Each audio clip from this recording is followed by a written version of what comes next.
Izdari tā, lai tev pakaļ deg. Tad tu pelnīsi vairāk savā biznesā un attīstīsi daudz ātrāk un veiksmīgāk. Un ko es biju ar to domājusi?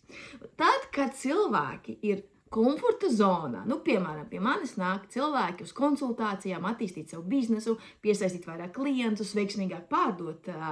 Un ir daži cilvēki, kuriem ir komforta drošības zona.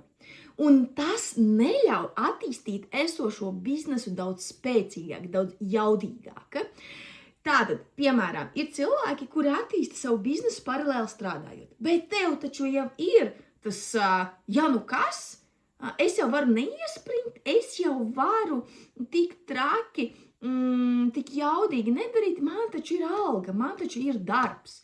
Un tāpēc jums nav tā motivācija, tas stimuls, tā rīktīgi močīt un virzīties uz priekšu, jo jums ir tā drošības zona, un jums pat iespējams pat nav tas tā kā prātā ienācis, bet zemapziņā reāli tā ir. Tad ir otrs variants, kad ir sievietes, kuras dzīvo ar otram pusītēm un vīriem, un viņi visu tā kā pērk, visu nodrošina, un kas ir super un kas ir krūti, bet tas atkal tā nav, ka pakaļ deg. Tas atkal tev liek stāvēt tā kā uz vietas un neuzdrošināties darīt jaudīgāk, domāt ārpus rāmiem. Tātad, šobrīd ir tā, ka klienti ir maz. Ko lai es daru? Kā lai es daru? Tev ir tā, taču nauda ir, viss ir nodrošināts, pakaļ nedeg, ja? Un es varu nedomāt par to, es varu neiespringt uz to, bet tā tas nestrādā. Man bija tā, ka pirmkārt, es iepazīstināšu ar sevi, mani sauc Ligita Štikāne, es 8 gadus aizgāju prom no algota darba, ar maziem, praktiski nekādiem iekrājumiem sāku savu biznesu, neko nezinot, bez kaut kādas pieredzes, dzīvoklītī, īrētā, un tā pakāpeniski riskējot, darot, darbojot. Es sākumā tiešām strādāju 24/7, meklēju kaut kādas tās palīdzības, atbalstu, skatījos, kas ko kā, un tā es uzbūvēju savu biznesu, zīmolu, Amalī, kur no pasūtījuma mājās sāku ar pasūtījumiem. Tādā veidā es audzēju savu biznesu, un kā es redzēju, ka ir pieprasījums, sāku jau arī gatavo preci piedāvāt, tā man veidojās internetu veikals, sāku deleģēt, bija sava darbnīca, un beigās jau pēdējie 2 gadi bija paši labākie un paši vieglākie, jo tad, ja es biju izveidojis to sistēmu, es zināju, kas ko kā, un man nebija tik ļoti jāiespringst un jābūt uz vietas visu laiku savā biznesā 24/7, bija cilvēki, kas man varēja nosūtīt preces arī manā vietā, es varēju arī atpūsties, bet nē, protams, nav tā, ka es tur neko nedarīju, bet tas, ka es no praktiska darbinieka savā biznesā izveidoju biznesu, kur es varu tiešām būt vadītāja un aizgāju prom no ražošanas darbiem, kad tiešām tikai domāju, kā piesaistīt klientus, par mārketingu, par pārdošanu un būt tā sava zīmola seja. Un tas ir iespējams. Un es nenāku no bagātas ģimenes, man neviens neatbalstīja. Man bija tajā brīdī, otra puse, ar kur es dzīvoju kopā, bet kad mans tagadējais vīrs uzzināja, ka es eju projām, viņš domāja, ka es ākstos. Viņš domāja zemapziņā, kā mēs tagad dzīvosim. Ko tu domā darīt? Viņš man reāli neticēja. Viņš jau, protams, ka man neteica, tev nekas nesanāks un tā. Viņš vienkārši klusēja. Un es zināju tajā brīdī, kad es viņam nevienu reizi neprasīšu naudu. Un tā arī bija. Es neprasīju to naudu. Un manās ģimenes attiecībās nav tā, ka mans vīrs visu atbalsta. Ja, mēs praktiski 50/50 maksājām, un tajā laikā man arī bija tā, tu nevienu reizi viņam nepaprasīsi. Un tā arī bija, es nepaprasīju. Un man citreiz bija grūti. Citreiz bija tiešām mēneši, kā lai, tāda, kā lai vēl pārdod, ja? Kā lai tiem cilvēkiem kaut kā parāda, lai viņi nopirktu, kaut kādu akciju uztaisīt, kaut kādu piedāvājumu, kaut kādu jaunu preci, ja? Un es visu laiku, tiešām man tā pakaļ dega, un tāpēc es visu laiku domāju, kustināju savus smadzenes, kā, meklēju informāciju, maksāju citiem cilvēkiem, mentoriem, ja? Un izdevās, un izdevās. Bet, es uzskatu, ka tā ir. Ja būtu tā situācija, kad man vīrs visu nodrošinātu, man nebūtu par ko jāuztraucās, tad iespējams, es pat neizveidotu to zīmolu. Iespējams, pat es netiktu līdz tiem 80,000 apgrozījumu gadā. Es domāju, ka netiktu. Vai arī tas būtu daudz lēnāk. Bet tā kā man bija tā sava vēlme pēc sava biznesa, tas gribas spēks un tā pakaļa dega, ja, es visu laiku uzturināju savus smadzenes.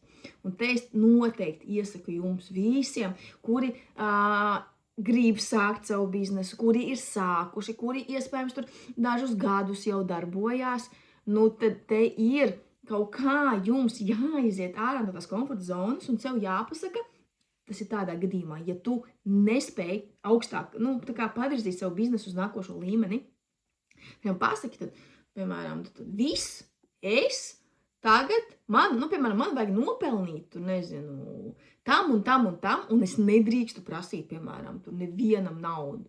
Protams, ka es negribu nevienam teikt, ka, piemēram, ejiet prom no darba, ja te jums katram jāskatās savādāk.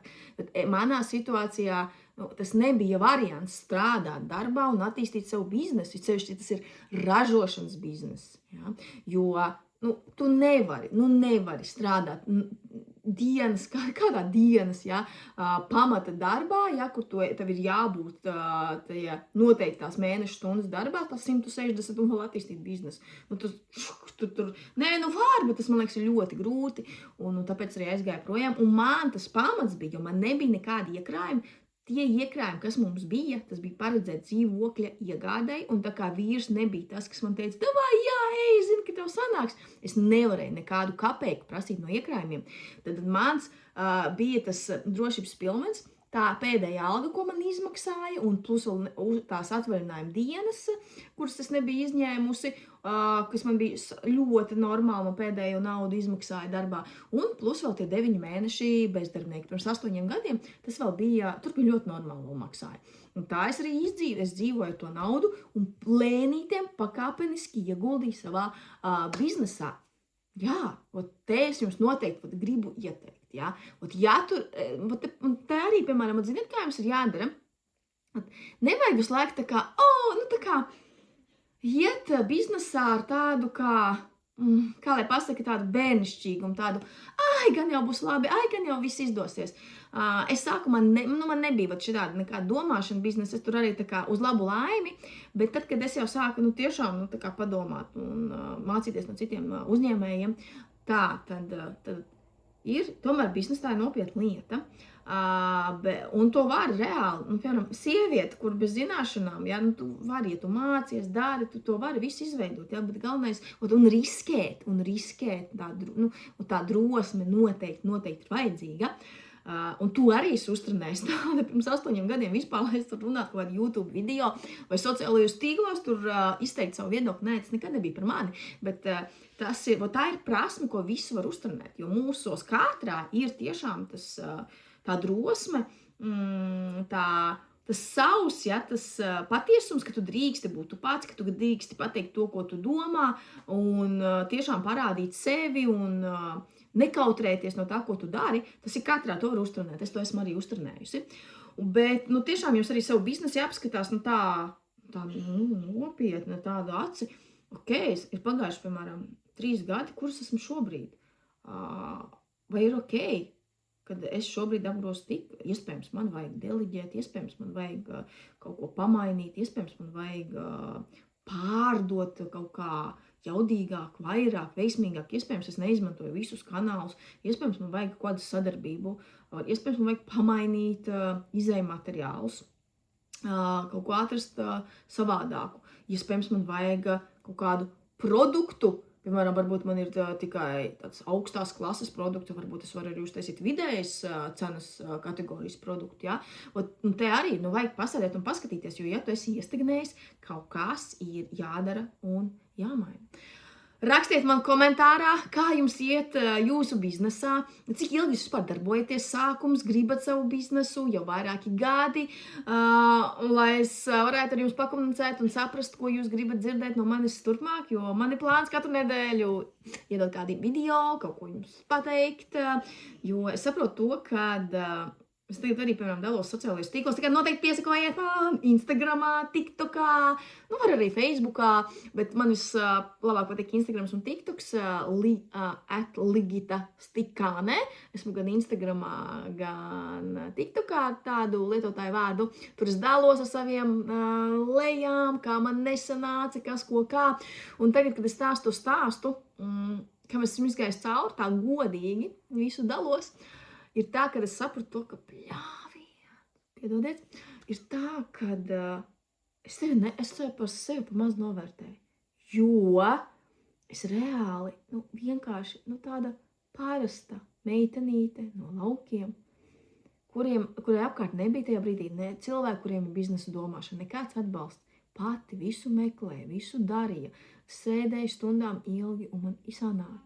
Man sanāca no nulītes uzbūvēt mazo zīmolu biznesu, kur Latvijā pērk, atpazīst un pēc tam vēl nodot citam cilvēkam, reāli pašai saviem spēkiem, ka tas viss ir iespējams.